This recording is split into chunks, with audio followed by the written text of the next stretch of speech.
Terima kasih atas pandangan kawan-kawan semua.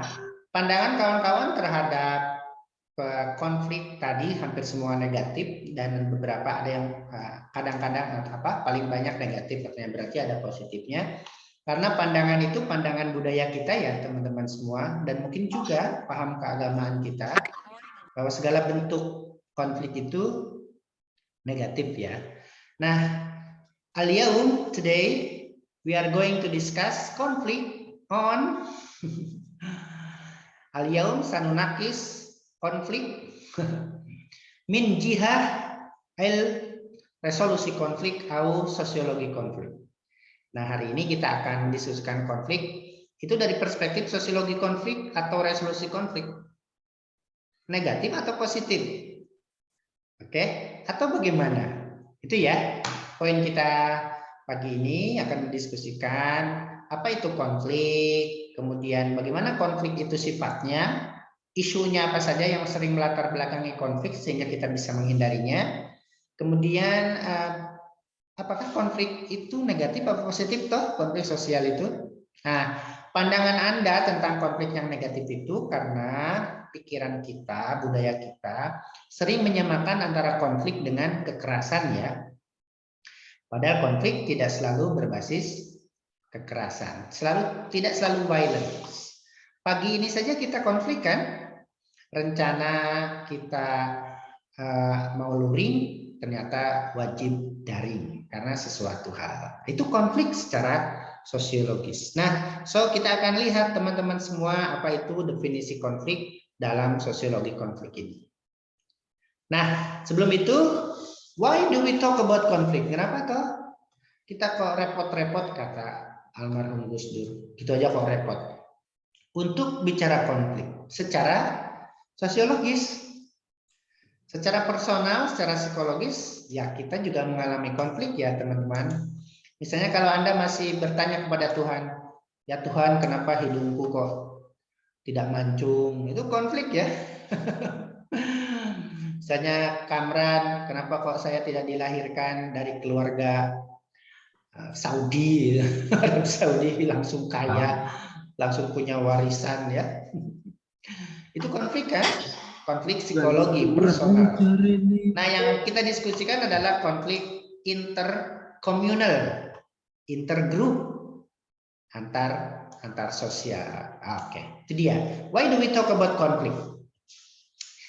Because conflict are parts of human life. Nah, dalam sosiologi, konflik adalah bagian dari kehidupan kita.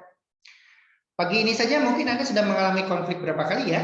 Waktu di kos, di kontrakan. Ada teman kita kalau mandi itu lama sampai berjam-jam. Sehingga Anda menunggu lama, itu konflik kan? Apa yang Anda lakukan? Sabar? Atau memukul-mukul pintunya? Ayo cepat keluar, saya kasih waktu 1 menit. Ya toh? Itu dia. Sama ya? Mungkin Anda dengan adik, bahkan dengan orang tua ya. Nah, konflik part of our life, teman-teman. Sehingga kita memang harus memahami konflik ini. Sehingga diskusi tentang konflik itu penting. Karena itu dalam sosiologi konflik, manusia itu adalah ini, teman-teman. Homo conflictus. Oke. Makhluk yang selalu berkonflik. Baik secara sosial maupun terutama secara sosial ya. Karena ini sosiologi. Homo conflictus, ini dia. Oke. Gitu ya. Nah, kawan-kawan, dalam sosiologi konflik, it would be utopian. Apa utopia itu, Aida? Firisa, Ahmad, Pak Ja'far, Farid, Topan, Aisyah. Apa utopia itu? Keinginan yang tidak mungkin dicapai. Ingin jadi keturunan Sultan Brunei. Itu utopian. Ya, sama dalam sosiologi, it would be utopian. Kita akan dikatakan sebagai seorang utopis if think that our life socially and personally could go forever without any sort of conflict arising. Kita dikatakan sebagai orang seorang utopian, kita akan dikatakan sebagai orang yang muluk-muluk ya. Kalau ingin hidup kita ini, baik secara sosial maupun personal, bebas konflik. Jadi kalau teman-teman ingin hidup damai, saya gak mau konflik, itu nggak bisa. Karena konflik bagian dari kita juga makhluk homo konfliktus. Kalau nggak ingin konflik, pergi ke sana ke hutan kan? Gantian nanti konfliknya di hutan sama monyet tuh lah, rebutan pisang, rebutan makanan. Di sana pun ada konflik. Kita pun dengan diri kita sendiri, kalau menyendiri itu ada konflik juga kan? Nah itu pesan sosiologi konflik begitu teman-teman.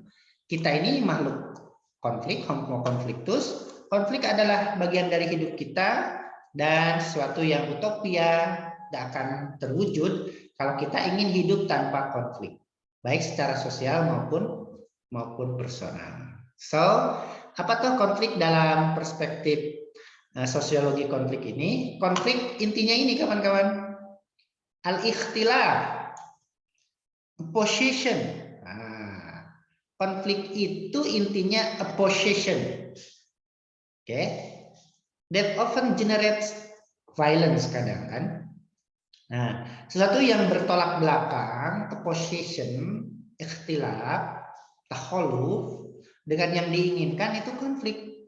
Antara kenyataan dengan yang diinginkan, antara keinginan dengan kenyataan itu konflik. Pagi ini kita semua berencana luring kan? Tapi karena satu hal terjadilah harus wajib daring, itu konflik kan? Kecewa kita kan? Saya sudah menyiapkannya. Saya sudah kangen sama Kamran, sama Firdaus, Fahmi, Muludin, Basil, Dina, Khofifah, Ayu, Aida, Siregar, apalagi ini mahasiswa lama. Dea, Ma'ruf, Ahmad, Firisa, ini orang catur tunggal, Fahmi, Anissa, Farah, dan lain-lain. Pria, Sinta, Ambar, Arif, Ja'far, Ridwan, Farid semua. Itu konflik teman. Itu konflik. An opposition, takhaluf, ikhtilaf baina ma aradna wa ma waqa'a. Antara yang kita inginkan dengan apa yang terjadi. Bahkan teman-teman, ini rahasia saya ini. Dengan pasangan kita itu terjadi konflik setiap saat.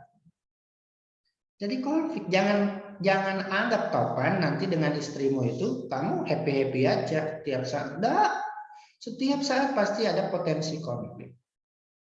Pasti ada. Jadi Anda dengan suami Anda nanti itu setiap saat konflik. Ya toh? Anda inginnya tenang gitu disuruh suami apa? Sama topan. Suruh dibikinin kopi misalnya kemanisan atau kepahitan, itu konflik. Oke. So, konflik itu bagian dari hidup kita kan? Kita tidak bisa menghindari dari konflik ini, karena itu pasti kita punya cara, punya teknik agar konflik itu tidak merusak kita. Konflik itu tidak menghancurkan kita. Konflik itu tidak merusak kita. Dulu ada ya mahasiswa SAA yang nikah sama kakak kelasnya, SAA juga, masih kuliah. Saya tanya dan akhirnya betul cerai teman-teman. Dan akhirnya saya tanya, sejujurnya Mbak, kalau ikut nafsu Anda, itu setelah nikah berapa lama tuh Anda akan bertahan dari konflik itu? Ingin cerai, kata dia. Saya sebetulnya Pak 3 hari itu sudah pengen cerai lagi. Padahal itu sama pacarnya loh, bukan dijodohkan. Kalau mengikuti konflik ya, kalau tidak menyadari konflik itu sebagai part of our life. Dengan orang yang paling dekat dengan kita, dengan pasangan kita, konflik itu pasti terjadi. Itu ya, apalagi secara sosial kan, yang semua orang punya keinginan, semua orang punya rencana, semua orang punya perbedaan. Antara dua insan saja seperti itu. Antara dua insan itu. Oke, itu dia ya. So, jangan takut konflik. Oke. Nah, teman-teman semua, konflik sosial the dynamics of social conflict, dinamikanya, kelanjutannya, apakah konflik akan membesar atau bagaimana kelanjutannya itu depends on the issues, teman-teman. Oke, dinamika konflik itu yang tadi, yang terjadi, yang pasti terjadi itu, dinamikanya itu tergantung pada isu yang melatar belakanginya. Masalah apa yang melatar belakangnya? Itu yang akan menentukan konflik itu membesar atau tidak, mudah diselesaikan atau sulit. Nah, isu apa kira-kira teman-teman yang paling sensitif sehingga yang sering membuat konflik kecil menjadi besar? Sara, Pak. Sara. Oke, konflik agama, konflik apa? Sara ya, itu etnisitas. Toh, jangan coba-coba kita mengusik-usik etnik orang, agama orang lain. Jangan menghinanya. Karena itu bisa melahirkan konflik yang dahsyat sekali. Pernah di Malang apa di mana kemarin ya, yang mengusik etnik Papua ya. Ada juga anggota DPR yang mengusik etnik Sunda ya. Oh, itu nggak selesai-selesai. Karena itu hubungannya dengan banyak orang ya. Agama juga. So, teman-teman, bercanda apapun, kalau di medsos, jangan mengusik etnisitas dan keagamaan orang, kepercayaan orang, praktik orang. Itu dahsyat sekali. Nanti akan kita lihat kedahsyatannya macam mana. Oke? Itu ya. Karena isu yang melatar belakang itu isu utama toh. Nah, ini isu utama yang melatar belakanginya. Nah, isu pertama. Tetapi teman-teman, di selain isu utama, this issue can render a conflict more complex by additional factors causing the conflict to escalate and intensify. Mungkin isu pertamanya isu A, tapi ini additional factors. Wow, isu-isu penambahnya ada isu 2, ada isu 3, isu 4, isu 5. Wah, kawan-kawan.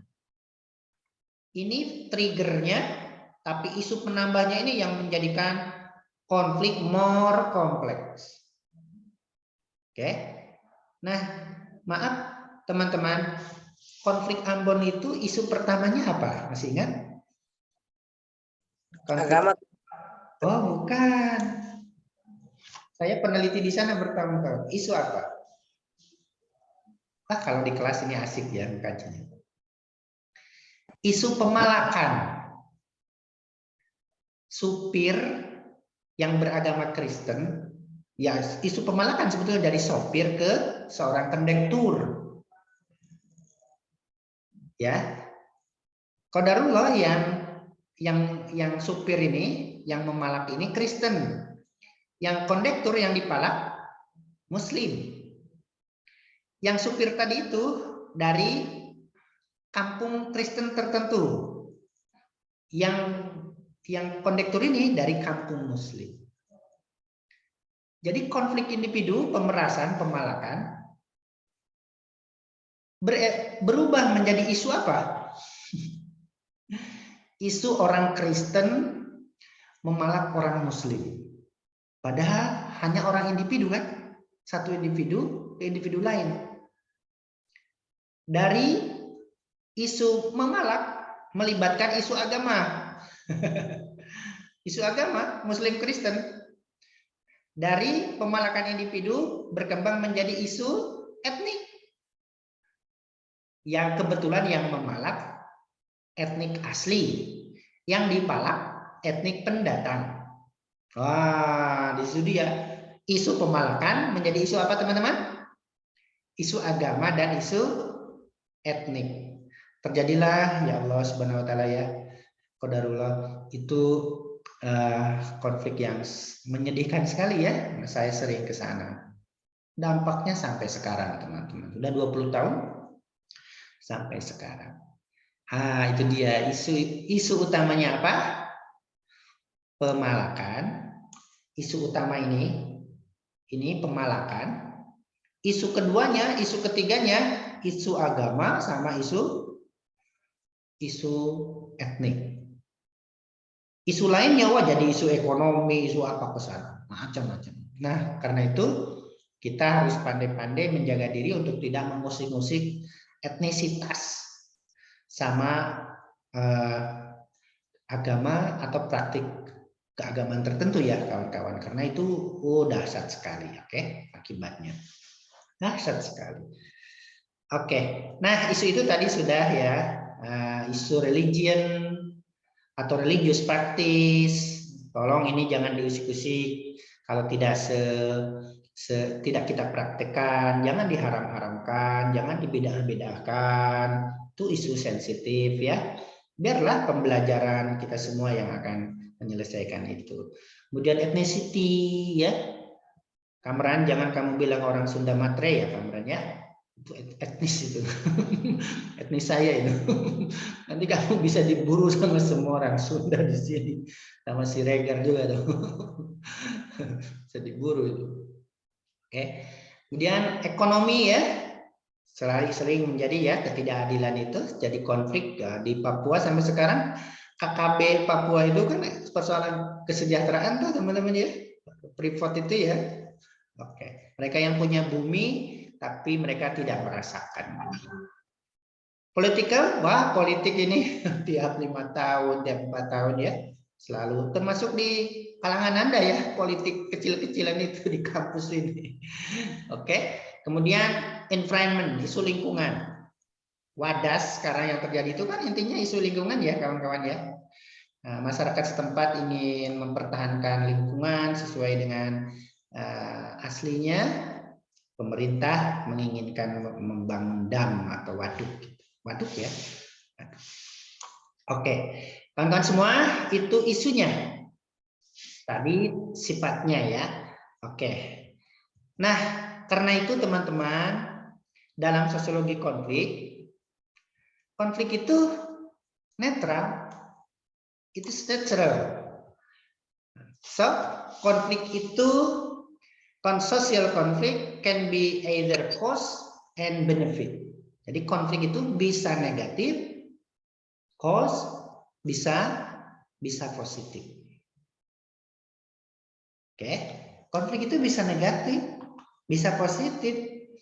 Kapan konflik negatif? Kira-kira? Oke, it will be in course kalau dieskalasikan. Konflik itu bisa menjadi negatif to escalate kalau dieskalasikan. Misalnya Kamran ini nyenggol mobil saya, motor moge-nya dia nyenggol mobil saya. Karena saya tersinggung, saya langsung turun dari mobil, saya hantam itu Kamran. Kamu itu, kalau orang Jawa gini, Kamran, matamu. Matamu itu kasar ya Kamran, kamu jangan megang-megang mata kamu. Itu tandanya kasar sekali. Dulu saya pernah di catur tunggal itu Perisa, di Papringan. Nah, saya kan jalan ditabrak sama bapak-bapak becak. Sudah ditabrak saya dibilangin gini, Perisa, matamu. Terus saya pegang mata saya kenapa saya bilang. Ternyata matamu itu topan marah banget. Saya kan nggak paham tuh. Itu di kampungnya Perisa, Papringan, di Catur Tunggal. Iya, wah saya hantam itu Kamran. Wah dia balas hantam saya toh. Saya orang kuat kata dia. Nah itu konflik yang negatif, to escalate. Contohnya apa? Konfrontasi tadi ya, berkelahi, friksi, violence, kekerasan, perang. Ada konflik, dieskalasikan. Itu negatif.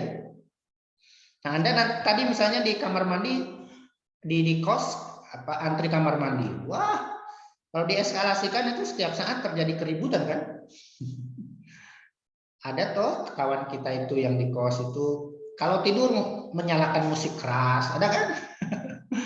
Katanya kalau nggak menyalakan musik nggak bisa nyenyak. Aduh, ada itu.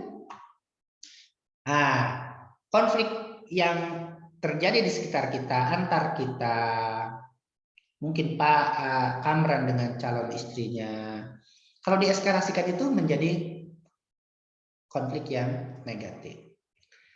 Oke, tapi kalau konflik itu di manage, diresolusi, diselesaikan, dicari penyelesaiannya, maka konflik itu menjadi konflik yang positif ini. Konflik yang positif ini. Oke, konflik yang positif. Nah, Kamran tadi misalnya nyenggol mobil saya. Terus saya turun dari mobil dan dia salah. Saya bilang, Mas Kamran, Anda harus ganti kerugian ini. Nabrak mobil saya pecah-pecah nih. Anda harus ganti karena Anda sendiri salah ngaku. Kata Kamran, gimana mau ganti ongkos servis, Pak? Makan aja saya dari orang tua. Gimana saya mau ganti? Nanti saya nggak putus kuliah, Pak. Nah, terus saya bilang, oke lah kalau gitu, kamu perbaiki motor kamu, saya perbaiki kerugian saya. Nah, itu Mas konflik yang di-manage, yang diselesaikan. Atau mungkin malah Kamran bilang, Pak, jangankan nyervis mobil Bapak, saya beli mobilnya sekarang. Nih, mana nomor rekeningnya? Langsung ditransfer. Nah, itu kan konflik yang diselesaikan kan? Semua untung, tidak ada yang tersakiti. Kalau tadi berkelahi, wah saya dikeluarkan dari dosen, Kamran dikeluarkan dari mahasiswa, kan rugi semua tuh. Image-nya rusak semua. Dosen resolusi konflik malah berantem. Kan gitu tuh. Malah berantem. Oke. Nah, itu kawan-kawan. Konflik itu netral dalam sosiologi konflik karena sebagai bagian dari kehidupan kita, karena kita homo conflictus, kita tidak mungkin hidup tanpa konflik, maka kitalah yang akan menentukan konflik itu positif apa negatif. Kalau dieskalasikan dituruti, ya menjadi negatif kan, rugi kerugian. Tetapi kalau diturut, di manage, diresolusi, maka konflik itu menjadi positif, akan mendatangkan benefit, akan menambahkan aneka keuntungan. Nah, apa dia kawan-kawan semua konflik cost, kerugian konflik sosial itu apa saja? The cost, kerugian dari konflik sosial yang dieskalasikan menjadi kekerasan. Ini dia. Apa dia? Satu, konflik sosial yang terjadi akan menyebabkan ini. Oke, tidak. Economic losses. Jelas ya. Kalau satu kampung dengan kampung lain atau satu etik dengan etik lain mengeskalasikan konflik yang terjadi, maka yang dialami ini kerugian ekonomi kan kawan-kawan. Warung jadi tutup, pasar tutup, toko-toko dibakar. Semua rugi, gak ada yang untung, semua jadi haram. Semua jadi haram. Semua jadi haram. Teman-teman, saya bersyukur bisa masuk ke kampus Kristen di Ambon ya, IAKN Kristen Negeri. Saya ngajar juga di IAIN Ambon. Saya bersyukur punya daftar referensi langsung dari mereka ya, pengalaman konflik mereka kan. Mereka katakan nggak ada yang untung, semua jadi haram, semua rugi. Ratusan gereja rusak, ratusan masjid dibakar, ribuan mungkin ya masjid dan gereja kan, ribuan korban melayang, saudara hilang. Ekonomi hancur. Mereka beli senjata, iuran beli senjata. Iuran untuk beli senjata loh, bukan beli beras. Apa tidak rugi kan? Lebih baik menahan lapar untuk beli peluru. Dari beli senjata kan rugi. Rugi kan? Nah, itu yang terjadi. Itu yang terjadi. Economic losses. Oke. Economic loss rugi semua, toko tutup, bisnis gak jalan, ya kan bisa lah, nggak bisa bisnis kan, karena semua sibuk mengekskalasikan konflik, semua sibuk balas dendam. Social stress, pasti kelompok sosial antar kelompok yang pernah melakukan konflik pasti mengalami social stress ini. Stres sosial, ini bukan stres sendiri, secara sosial loh teman-teman. Kan itu jadi beban semua, beban negara, beban lembaga internasional kan, stres sosial. Ya, bahkan pernah pernah satu indikatornya kan hanya ada pasar Muslim, pasar Kristen. Nah, sekarang udah nyampur. Pasar ya, pasar sekarang udah nyampur dan itu sarana mempertemukan mereka. Tetapi social impasse saya lihat sampai sekarang masih terjadi, teman-teman. Kebuntuan sosial. Jadi tidak ditemukan di sana satu kampung ditinggali oleh dua umat beragama. Tidak ada, masih belum ada. Yang ada kampung Kristen, kampung Muslim. Di antara kampung itu masih ada pos-pos TNI yang menjaga. Sampai 2021 kemarin saya masih, kan saya masih riset kemarin. Saya masih riset di Ambon. 2021. Masih. Masya Allah, sosial impasse. Nggak ada dua kampung yang ditinggali oleh dua umat beragama. Yang ada kampung Muslim, kampung Kristen. Dan itu mereka sadari. Tapi nggak nyampur-nyampur juga. Itu mereka sadari. Mereka bilang biarlah begini dulu. Yang penting kami sudah damai, sudah pela gandong, gini dulu. Tapi untuk campur belum ada. Itu bentuk dari social impasse. Itu buah dari kerugian konflik sosial yang dieskalasikan, yang tidak dimanage ya teman-teman. Destroy partnership ya. Wah, luar biasa ini rusaknya pertemanan, perkoncoan, hubungan. Kalau saya tadi mengeskalasikan konflik dengan Kamran, wah itu rusak hubungan ya Kamran. Wah mungkin Kamran, dasar Roni. Biasanya dia manggil saya Ustadz, sekarang kampret. Ternyata kamu. Bisa jadi, betul kan? Destroy partnership kan? Ya toh teman-teman. Coba siapa yang punya pacar kemudian sekarang sudah jadi mantan. Itu dengar namanya aja sudah muak katanya. Pengen muntah. Dulu disayang-sayang, kaulah segalanya. Sekarang dengar namanya aja. Bleh. Ya itu karena konflik yang dieskalasikan kan. Destroyed partnership. Betul itu. So, kita harus pandai kalau ada konflik jangan dieskalasikan ya, tapi di manage, diresolusi. Karena kalau diresolusi inilah teman-teman, integrative solution. Hasilnya solusi bersama. Oke? Solusi bersama kan? Apa sih maunya Anda?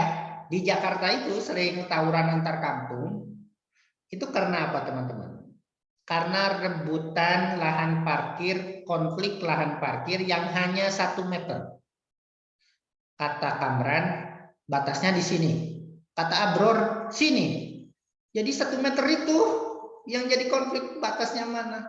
Kata kita orang Jogja hanya 1 meter. Kata mereka tidak 1 meter. Itu fulus. 1 meter 24 jam itu bisa jutaan di sana. Parkir 5.000. 1 meter bisa masuk 4 motor. 4 motor kali sekian jam. Kali 24 jam. Itu jutaan. Ya kan? 1 meter. Nah, kalau diselesaikan akan ketemu solusi integratif. Misalnya dibagilah setengah meter gitu ya. Atau penghasilannya dibagi 2 untuk kampung ini. Kan antar kampung di sana kan? Antar kampung. Integratif solusi. Kalau konflik itu di manage. Kemudian reconciliation of interest, ketemunya kepentingan bersama. Kayak tadi. Oh, gitu toh. Nah, kita bagi. Oke, kita bagi. Nah, saya pernah terjadi satu hal dengan istri saya ya. Karena Facebook, teman-teman. Karena Facebook, kemudian ada teman saya lama katanya ngaku pernah dijanjikan mau dilamar diperistri saya. Itu kan konflik sama istri. Saya pulang-pulang kok istri saya kok gak genah ini waktu ternyata ada orang istilahnya ya, Facebook saya udah lama. Akhirnya saya memutuskan, kata istri saya, panjenengan gak boleh punya FB. Gak punya loh sampai sekarang saya. Gak punya. Karena itulah titik temu kami, kesepakatan kami, reconciliation of interest. Padahal dulu yang buat Facebook istri saya, ditutup juga sama istri saya. Ya nggak apa-apa toh. Jadi saya nggak punya Facebook, teman-teman. Mungkin ada Roni Ismail di FB itu, tapi Tapi teman-teman bukan generasi FB ya. FB itu generasi saya dulu ya. Kalian sudah sosmed yang lain ya, yang lebih canggih, yang lebih simpel gitu. Kami generasi itu. Sehingga disitulah dipertemukan dengan teman lama, dengan mantan, macam-macam di situ. Nah, itu dia. Nah, kalau konflik itu diselesaikan, maka ini kan intergroup, antar kelompok akan ditemukan reconciliation of interest ya teman-teman semua. Kemudian intergroup cooperation, nah akan ada kerjasama ya. Jadi kelompok etnik atau pribadi yang terbiasa menyelesaikan konflik tidak dieskalasikan adalah orang-orang yang biasa dengan cooperation, biasa bekerja sama. Bukan barbar. Nah, kalau barbar itu sedikit-sedikit dieskalasikan. Sedikit-sedikit dieskalasikan. Gelut, sedikit-sedikit gelut, sedikit-sedikit tawuran. Nah, itu dia. Nah, kalau yang ini tidak. Maka kalau dieskalasikan, kalau tidak dieskalasikan, diresolusi akan terjadi social evolution. Evolusi sosial. Oke, kelompok orang yang terbiasa menyelesaikan konflik tidak mengeskalasikannya baik secara pribadi maupun sosial, dia akan berkembang menjadi lebih baik secara evolusi ini ya. Itu teman-teman beberapa riset tentang manfaat konflik yang dimanage ya, dan yang dieskalasikan. Tidak ada yang menguntungkan ya dari konflik yang dieskalasikan ini. So, the needs of conflict resolution adalah to minimize cost and to maximize benefit. Kenapa konflik itu harus dimanage, harus diresolusi? Untuk meminimalkan kerugian akibatnya dan untuk memaksimalkan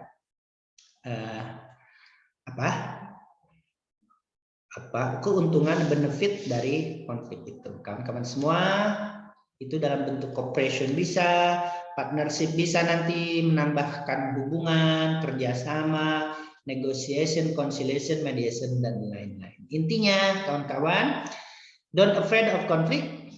Nah, teman-teman, kita tidak usah takut terhadap konflik, karena itu adalah part of our life, dan kita adalah homo conflictus, and it is utopian to think that our life will be free of conflict, tetapi takutlah terhadap konflik yang tereskalasikan. Don't let it to escalate social violence. Jangan biarkan konflik yang netral itu mengeskalasi menjadi kekerasan sosial. Say no to violence. Bukan say no to konflik, tapi say no to violence. Katakan tidak pada violence. Bukan violent ya, bro, tapi violence. Sering salah baca teman-teman. Violent, bukan violent tapi violent.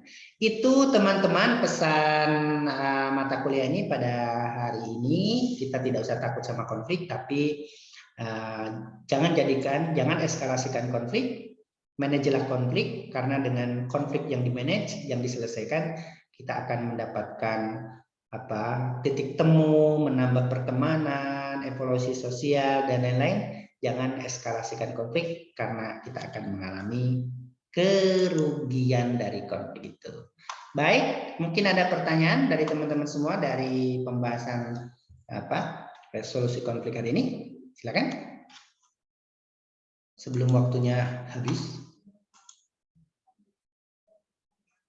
Please, any question please? Bisa pakai bahasa Indonesia, bisa pakai bahasa Arab. Wa jazalakum an tas'al bi lughah al-arabiyyah. Tafadhol.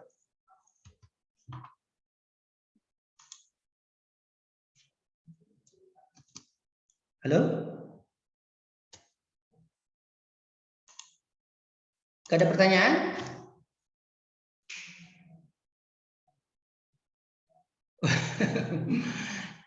Kalau tidak ada pertanyaan ya sudah, nggak usah dipaksa.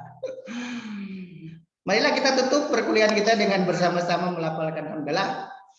Alhamdulillah. Assalamualaikum warahmatullahi wabarakatuh. Waalaikumsalam warahmatullahi wabarakatuh. Semoga minggu depan kita bisa luring ya. Amin. Oke.